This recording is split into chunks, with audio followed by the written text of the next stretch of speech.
All right, everybody. So I am excited because today I have a chance to interview someone that I had the personal pleasure of working with. We just closed the deal just a short while ago. Her name is Alev, and we're both based out of Southern California in Los Angeles. And she is just, blazing a trail. She's doing some amazing things in her own business. And I wanted to introduce our audience to her so that way, if you're a buyer and you're looking for properties, or you're fix and flipper and you're looking for properties, she is an amazing, amazing deal finder. And I say this from personal experience because she just keeps getting deal after deal after deal every single week, and it's super impressive. And we just closed one out of Burbank, California, and we'll talk about that a little bit later on. But Olive, so tell me, how did you get into wholesaling real estate? Well, I think I've been thinking about it for a while. I've always been interested in investments, and all of a sudden I thought, okay, let's just do this. So I started about 4 months ago, and I just kept going from there. Okay, so you've only been doing this for about 4 months? Yes. I didn't even know that when we first met. It seemed like you've been doing this for years, like for years. No, Okay, no. wow. Okay, so only 4 months. How did you find out? Like YouTube, Instagram, TikTok. How did you find out about wholesaling? Well, I always wanted to invest in real estate. So I've been doing Okay, investment in stock market here and there, but I wanted to get into real estate. So I was researching and I thought, okay, I think wholesale is the starting point, and I okay, wanted to learn from by starting that. got it. So, is who are you following? Like any of the what types of people or wholesalers or investors were you learning from? Well, as soon as I started, I actually got a mentor, and I Okay, barely talk to him maybe once a week for an okay, hour, but he does guide me, where to be careful about. And the rest all on me. I do all my work myself. awesome. Okay, so are you doing it full time, or do you have something else that you do full time and then wholesaling is part time? Yeah, I'm a financial advisor at the same time. And this is kind of a side hustle just yet. I'm hoping that this will grow enough that I don't have to work anywhere else. Cool. Okay, so right now it's part-time and you're a financial advisor. So how many hours do you think a day you're able to work on your wholesaling business? I think I'm putting 3, 4 hours a day constantly, Okay. although it is not Okay. necessary, but I feel like I want to push it as much as I can. So Yeah. I'm trying to do at least 3, 4 hours a day. Okay. So about 3 to 4 hours a day you're working wholesaling. Is it a consistent schedule? Like, are you starting at a specific time and then you finish a specific time, or do you just kind of whenever you can fit it in? Whenever I can fit it in, because my other Okay. job, my financial advisor, it's kind of like I work whenever I have to, whenever I have a Got it. client meeting. So anytime outside of it, I just go ahead and do a wholesaling. I look for new Got it. deals. Okay, so you're adjusting to what you're doing as your primary job during the day. Okay, cool. And what hmm markets are you focused on right now? Well, I live in downtown LA, so I started to look for the deals in Los Angeles area, but I wanted to expand, so recently I'm expanding to, other regions in California like San Francisco, San Diego, and slowly even out of state because I think there is no boundary in wholesaling. You can pretty much do it anywhere. And Yep. that's it. Okay, so you started local and now you're starting to expand after 4 months. After 4 months, Yes. guys. Okay. Um, and so when you and I met, I know that you had a few deals already that you had under contract. And so here's the thing. There's a lot of people that watch a lot of videos and they watch videos and they are professional video watchers, but they don't take action. So I mean, you had, I think at one point there was almost like 4 deals under contract at one point. How are you getting these, and what is it that you do? Because somebody's listening to you and I, and they're looking at this, and they're like, "How is she doing it?" And I've been trying for the last year, and I still haven't closed my first deal. So, let's just go to the very first one that you got under contract. How did you get it?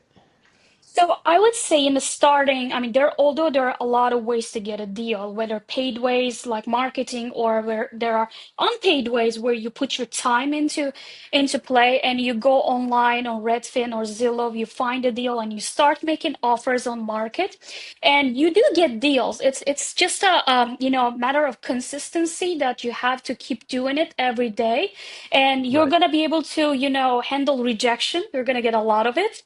And sometimes it's about negotiation skill because when they give you a no, you have to go back and convince them to get the deal.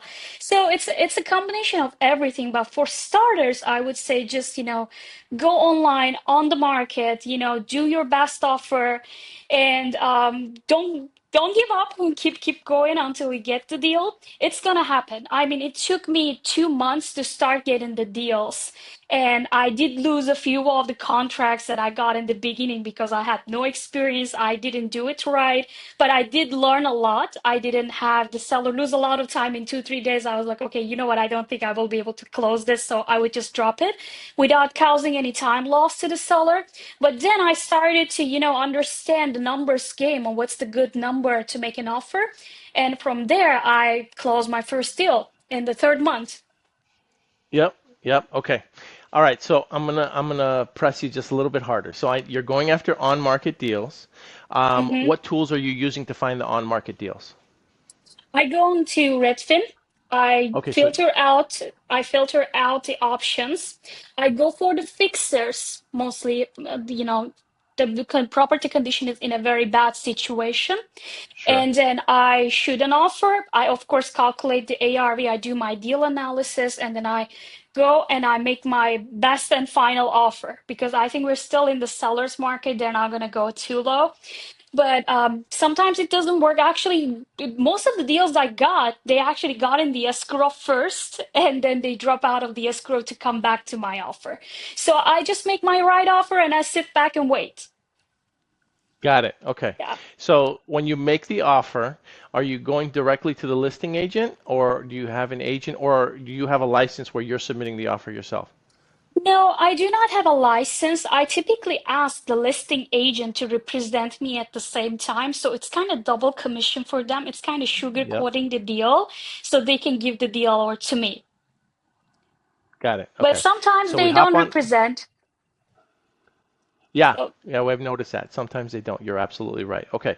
You hop onto Redfin, you look for the mhm. fixers, you get a hold of the listing agent, you ask them to represent you, and you submit an offer, and you try to make it your best and final up front so that that way, if you don't get it, you don't get it, and then you sit back and you wait, and then you've had deals come back to you. Yes. Yeah, yeah, that's great. Okay, so now that you've got it under contract, how are you finding your buyers? So I start asking around. I go to Facebook Yeah. groups. I post it on Facebook. I make sure that I don't put the address openly on Facebook because sometimes I know that people can sabotage it. They can try to steal the deal. So I just put the deal out there saying that this is the price, this is the ARV. Are you interested? And this is one way. The other way, I utilize a software called PropStream to identify the cash buyers in that certain address around that area. And then I pick up the phone, start dialing, trying to get somebody. So these are commonly like two ways that I'm going for. Awesome. Okay. So you hop onto Facebook groups. That's actually how she and I met, you guys. So it's always good to Yeah. network with people. So you hop onto Facebook groups, you're promoting your deal, and you're not sharing the address, right? And then when they reach Yes. out to you, hopefully it's buyers that are reaching out to you. Yeah. And then you're reverse searching on PropStream so that you can find the buyers and you're picking up the phone and calling them yourself. Yes. Exactly. Got it. Okay. So what's that conversation like? Like what are you telling them when you get them on the phone? I tell them, hey, I looked you up. I saw that you purchased this property in this area. I think that you would be interested in another deal in the same neighborhood. Would you mind if I share it with you? And that's all. Awesome. I mean, everybody wants to make money. Yeah, yeah, absolutely. Now, well, how do you get over? Because sometimes on PropStream, even on batch leads, a lot of the time the buyers are like corporations. Are you Mhm. able to get the telephone numbers for those corporations through batch leads, or how are you getting around that? Not all the time. I would say maybe 10 to 20% of the time the numbers are not there or they don't work, emails don't work. So I just skip that one, move on to the next. I do just best I can. Got it. Okay. So for those of you who don't have an account with PropStream, I love PropStream. And if you want to get it, you can sign up for a 7-day free trial. We have a link. You go to stream, stream.dispodragons.com, stream.dispodragons.com, and it'll give you a 7-day free trial. Okay. All right. So now let's talk a little bit about our last deal. We had a chance to close our deal, that one in Burbank. How did you get that one? Was it the same exact strategy that you just described using Redfin, submitting the offer? Yes, exactly. I went on the Redfin and I even got that one on the asking price. I didn't have a lot of hope on closing because most of the time buyers do not like the asking price. But I'm really grateful that I got to meet you at the time because, there are a lot of things that can go wrong. I had experience in the past that when I got this contract, some buyer came in and they said, "Hey, okay, I want the deal." They even put the EMD in, and then 2 days later, they say, "Hey, you know what? We're not going to close. We're just dropping the deal." And at that moment, I lose the contract too. So I'm so grateful to you that we got to close this deal together. It's really important to have, trustworthy people to work with. And that's a matter of network too. I mean, we're still learning, it takes time and all that. Sure, sure. So, when you got it under contract, was that the first time you had it under contract, or did it fall out and then they came back to you? It fell out of escrow first. Got it. Okay. So, you the first or second escrow? I think I was the second. So you were the second escrow. So this is important because I think a lot of times we think that when a deal's dead, we don't go back or the agent isn't going to come back to us. So you don't want to burn any bridges with the agents because that way, like, if you carried yourself professionally, at least even if you didn't get the deal, they'll come back to you, just like you described earlier, right?